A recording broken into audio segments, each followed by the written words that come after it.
এই সাদকাতুল ফিতির আমরা কেন আদায় করব? আসসালামু আলাইকুম ওয়া রাহমাতুল্লাহি ওয়া বারাকাতুহু। সম্মানিত দর্শক শ্রোতা, আমরা পবিত্র মাহে রমজানের শেষ দিকে সাদকাতুল ফিতির আদায় করি।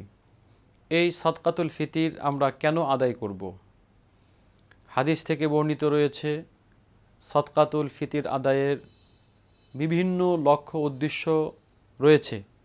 তার মধ্যে বড় একটি উদ্দেশ্য হচ্ছে সাদকাতুল ফিতির আমরা এজন্য আদায় করব, মাহে রমজানে যেভাবে রোজা রাখা, সিয়াম সাধনা করা আমাদের জন্য উচিত ছিল, আমরা সেভাবে সিয়াম সাধনা করতে পারিনি, রোজা রাখতে পারিনি।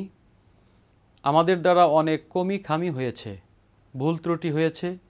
সেই কমি খামি ভুল ত্রুটির জন্যে সাদকাতুল ফিতির আদায় করলে আল্লাহ তাআলা আমাদের রমজানের রোজার ভুল ত্রুটিগুলো আল্লাহ রাব্বুল আলামিন আমাদেরকে মার্জনা করে দিবেন, আমাদের রোজাকে আল্লাহ কবুল করবেন।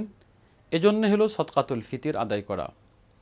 দ্বিতীয় হচ্ছে, পবিত্র মাহে রমজান শেষে মুমিনের জন্য রয়েছে একটি জিয়াফাত তথা ঈদুল ফিতির। আমরা ঈদ উদযাপন করব। আমাদের সমাজে অনেক গরিব মানুষ রয়েছে, অসহায় মানুষ রয়েছে। তারা অর্থ অভাবে হয়তোবা তাদের সন্তানাদি নিয়ে তারা সুন্দরভাবে ঈদ উদযাপন করতে পারবে না।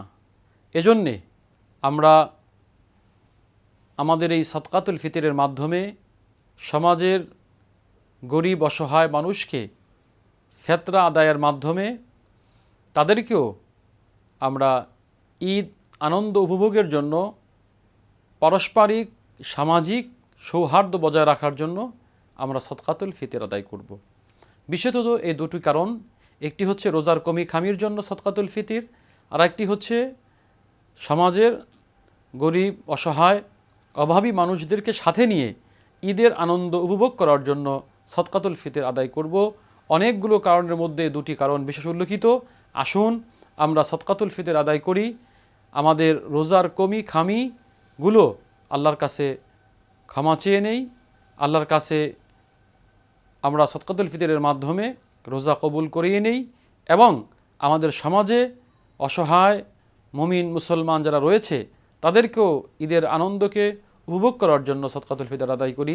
আল্লাহ রাব্বুল আলামিন তৌফিক দান করুন। আসসালামু আলাইকুম ওয়া রাহমাতুল্লাহি ওয়া বারাকাতুহু।